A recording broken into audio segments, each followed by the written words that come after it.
আমি আমি তনয়ের কাছে যাব, কিন্তু একটা লাইন আমি বলে দিই। বাঁকুড়ার মানুষ জানতে চাইছে তার বাড়িটা কোথায় গেল। আজও কাঁচা বাড়িতে কেন থাকতে হবে জলপাইগুড়ির মানুষকে, বাঁকুড়ার মানুষকে, বীরভূমের মানুষকে কেন থাকতে হবে? তার দায়টা কার? তনয়া। একদমই সত্যতার একটা কথা পরিষ্কার যে কোথাও উন্নয়ন এবং দুর্নীতি যেন এই রাজ্যের ক্ষেত্রে পরিপূরক হয়ে দাঁড়াচ্ছে। আর এই মুহূর্তে আমাদের সঙ্গে রয়েছেন আমাদের আরও একজন অতিথি, অর্থাৎ রাজাগোপাল ধর চক্রবর্তী। তিনি রাজনৈতিক বিশ্লেষক। একবার আপনাকে স্বাগত জানাই রিপাবলিক বাংলায়। কিন্তু বিষয়টা যেটা হয়ে দাঁড়াচ্ছে যে এই রাজ্যের ক্ষেত্রে স্পেসিফিক্যালি আমরা দেখতে পাচ্ছি একদিকে যেমন উন্নয়নের খতিয়ান তুলে ধরা হচ্ছে, ঠিক তার পাশাপাশি ব্যাপক দুর্নীতি হয়েছে এই উন্নয়নকে হাতিয়ার করে, সেটাও কার্যত স্পষ্ট হচ্ছে। গণতান্ত্রিক রাষ্ট্রে শাসন ব্যবস্থার ক্ষেত্রে এটা কতটা ভয়ঙ্কর হতে চলেছে? না, দেখুন, যে উন্নয়নের যে কথা বলা হয়, একটু বলে রাখা প্রয়োজন যে এটা রাজ্য সরকারের যে নিজস্ব রাজস্ব সেখান থেকে আসে, এবং কেন্দ্র যে টাকার রাজস্ব আদায় করে প্রত্যেক 5 বছর অন্তর ফিনান্স কমিশন বলে যে টাকাটা কেন্দ্রের যে আয় সেটা শেয়ার করতে হবে, এবং সেখান থেকে টাকা আসে। এই নয় যে কেন্দ্র যে রোজগার করছে সেটার উপরেও রাজ্যের একটা অধিকার আছে, সেটা কিন্তু ফিনান্স কমিশনের অ্যাওয়ার্ড অনুযায়ী ঘটে থাকে। এই জায়গায় দাঁড়িয়ে এবং যে সেলস ট্যাক্স যেটা আমরা জানি যে জিএসটি হয়েছে, সেটাও একটা আলাদাভাবে ডিস্ট্রিবিউশন করা হয়। এই নয় যে কেন্দ্র পশ্চিমবঙ্গ থেকে যে টাকাটা তুলছে সেটা মাঝে মাঝে দয়া করে বিভিন্ন প্রকল্প দিয়ে করছে, তা কিন্তু নয়। এটা কিন্তু জেনে রাখা দরকার। এখন প্রশ্ন হচ্ছে যে প্রকল্পগুলো করা হয়েছে কেন? যে দেশে বহু সাধারণ মানুষ আছে, তারা নিজেদের পয়সা এই ধরনের কোনো উন্নয়নের মধ্যে যেতে পারে না, যেহেতু তাদের নিজেদের সে ধরনের আর্থিক ক্ষমতা নেই। দেশের মানুষের রোজগার থেকে, তার রাজস্ব থেকে তাদের নানান প্রকল্পের মধ্যে নিয়ে আসা হয়েছে। সেটা 100 দিনের কাজই বলুন, আবাস যোজনাই বলুন, নানান ধরনের প্রকল্প রয়েছে। এইগুলো গরিব মানুষ, এই প্রকল্প, অধিকাংশ প্রকল্প হচ্ছে গরিব মানুষ, অসহায় মানুষের জন্য। কিন্তু আমরা যেটা দেখতে পাচ্ছি, রাজনীতির যারা করছেন পশ্চিমবঙ্গে, তারা মনে করছেন যে না, এই গরিব মানুষের টাকাও কেউ পেছনে আমার অধিকার আছে। আমি গরিব মানুষকে বলছি, দেখো তুমি এটা পাবে, কিন্তু তোমাকে কাটমানি দিতে হবে, তোমাকে শেয়ার দিতে হবে। আমি রাজনৈতিক নেতা বা আমি শাসক দলের নেতা, আমাকে এখান থেকে বঞ্চিত করা যাবে না।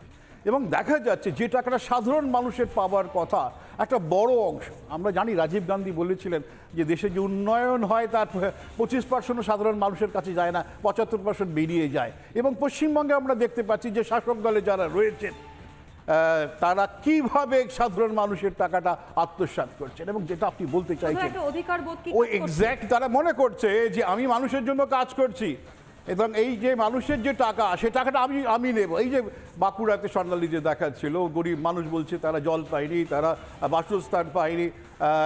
কেন? তারা বোধহয় কাঠমান্ডি দিতে রাজি হয়নি বা কাঠমান্ডি দিতে সক্ষম হয়নি। এই পরিষ্কার যারা দেখা যাচ্ছে যে সরকারের টাকা, উন্নয়নের টাকা, হকের টাকা, সেখান থেকে যদি তারা শেয়ার না দিতে পারে, তাহলে কিন্তু তাদের উন্নয়নের অংশ নেওয়ার কোনো জায়গা তৈরি হয়নি। আলটিমেটলি সাফার করা হচ্ছেন সেই সাধারণ মানুষ, অর্থাৎ গোটা রাজ্যের মানুষ, দিন আনা দিন খাওয়া মানুষজন, যাদের কাছে এই আবাসের ঘরটাও অনেক বড় একটা আশ্রয়, যাদের কাছে ওই মিড ডে মিলের খাবারটাও অনেক বড় একটা বিষয় হয়ে দাঁড়াচ্ছে, আলটিমেট সাফারার হচ্ছেন তারাই। এইরকমই আলোচনা তো চলতে থাকবে, এবং তার সঙ্গে সঙ্গে ব্রেকিং খবরের দিকেও আমরা নজর রাখবো, কারণ ভোটটা লোকসভা নির্বাচন এবং রাষ্ট্রের নায়ককে নির্বাচন, সেই নির্বাচনের ভোট। সুতরাং এই সমস্ত বিষয় নিয়ে ফিরে আসছি ছোট্ট একটা বিরতির পর। এক্ষুনি ফিরে আসছি, দেখতে থাকুন রিপাবলিক বাংলা। আমি তনয়ের কাছে যাব, কিন্তু একটা লাইন আমি বলে দিই। বাঁকুড়ার মানুষ জানতে চাইছে তার বাড়িটা কোথায় গেল। আজও কাঁচা বাড়িতে কেন থাকতে হবে জলপাইগুড়ির মানুষকে, বাঁকুড়ার মানুষকে, বীরভূমের মানুষকে কেন থাকতে হবে? তার দায়টা কার? তনয়া। একদমই সত্যতার একটা কথা পরিষ্কার যে কোথাও উন্নয়ন এবং দুর্নীতি যেন এই রাজ্যের ক্ষেত্রে পরিপূরক হয়ে দাঁড়াচ্ছে। আর এই মুহূর্তে আমাদের সঙ্গে রয়েছেন আমাদের আরও একজন অতিথি, অর্থাৎ রাজাগোপাল ধর চক্রবর্তী। তিনি রাজনৈতিক বিশ্লেষক। একবার আপনাকে স্বাগত জানাই রিপাবলিক বাংলায়। কিন্তু বিষয়টা যেটা হয়ে দাঁড়াচ্ছে যে এই রাজ্যের ক্ষেত্রে স্পেসিফিক্যালি আমরা দেখতে পাচ্ছি একদিকে যেমন উন্নয়নের খতিয়ান তুলে ধরা হচ্ছে, ঠিক তার পাশাপাশি ব্যাপক দুর্নীতি হয়েছে এই উন্নয়নকে হাতিয়ার করে, সেটাও কার্যত স্পষ্ট হচ্ছে। গণতান্ত্রিক রাষ্ট্রে শাসন ব্যবস্থার ক্ষেত্রে এটা কতটা ভয়ঙ্কর হতে চলেছে? না, দেখুন, যে উন্নয়নের যে কথা বলা হয়, একটু বলে রাখা প্রয়োজন যে এটা রাজ্য সরকারের যে নিজস্ব রাজস্ব সেখান থেকে আসে, এবং কেন্দ্র যে টাকার রাজস্ব আদায় করে প্রত্যেক 5 বছর অন্তর ফিনান্স কমিশন বলে যে টাকাটা কেন্দ্রের যে আয় সেটা শেয়ার করতে হবে এবং সেখান থেকে টাকা আসে। এই নয় যে কেন্দ্র যে রোজগার করছে সেটার উপরেও রাজ্যের একটা অধিকার আছে, সেটা কিন্তু ফিনান্স কমিশনের অ্যাওয়ার্ড অনুযায়ী ভোটে থাকে। এই জায়গায় দাঁড়িয়ে এবং যে সেলস ট্যাক্স যেটা আমরা জানি যে জিএসটি হয়েছে সেটাও একটা আলাদাভাবে ডিস্ট্রিবিউশন করা হয়। এই নয় যে কেন্দ্র পশ্চিমবঙ্গ থেকে যে টাকাটা তুলছে সেটা মাঝে মাঝে দয়া করে বিভিন্ন প্রকল্প দিয়ে করছে তা কিন্তু নয়, এটা কিন্তু জেনে রাখা দরকার। এখন প্রশ্ন হচ্ছে যে প্রকল্পগুলো করা হয়েছে কেন?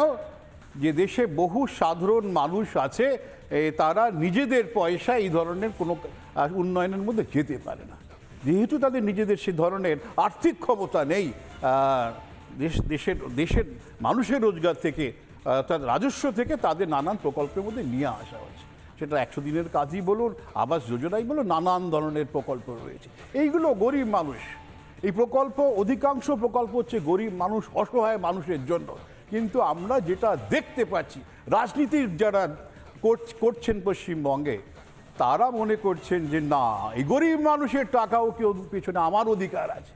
আমি গরিব মানুষকে বলছি দেখো তুমি এটা পাবে, কিন্তু তোমাকে কাটমানি দিতে হবে, তোমাকে শেয়ার দিতে হবে। আমি রাজনৈতিক নেতা বা আমি শাসক দলের নেতা, আমাকে এখান থেকে বঞ্চিত করা যাবে না।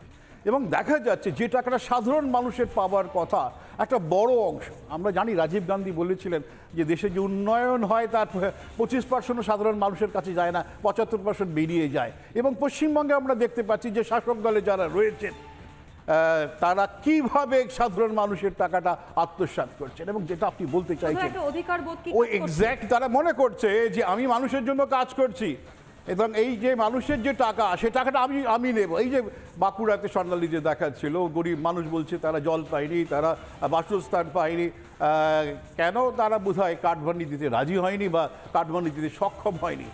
এই পরিষ্কার যারা দেখা যাচ্ছে যে সরকারের টাকা, উন্নয়নের টাকা, হকের টাকা, সেখান থেকে যদি তারা শেয়ার না দিতে পারে তাহলে কিন্তু তাদের উন্নয়নের অংশ নেবার কোনো জায়গা তৈরি হয়নি। আলটিমেটলি সাফার কারা হচ্ছেন সেই সাধারণ মানুষ, অর্থাৎ গোটা রাজ্যের মানুষ, দিন আনা দিন খাওয়া মানুষজন, যাদের কাছে এই আবাসের ঘরটাও অনেক বড় একটা আশ্রয়, যাদের কাছে ওই মিড ডে মিলের খাবারটাও অনেক বড় একটা বিষয় হয়ে দাঁড়াচ্ছে, আলটিমেট সাফারার হচ্ছেন তারাই। এই রকমের আলোচনা তো চলতে থাকবে এবং তার সঙ্গে সঙ্গে ব্রেকিং খবরের দিকেও আমরা নজর রাখবো, কারণ ভোটটা লোকসভা নির্বাচন এবং রাষ্ট্রের নায়ককে নির্বাচন, সেই নির্বাচনের ভোট। সুতরাং এই সমস্ত বিষয় নিয়ে ফিরে আসছি ছোট্ট একটা বিরতির পর। এক্ষুনি ফিরে আসছি, দেখতে থাকুন রিপাবলিক বাংলা।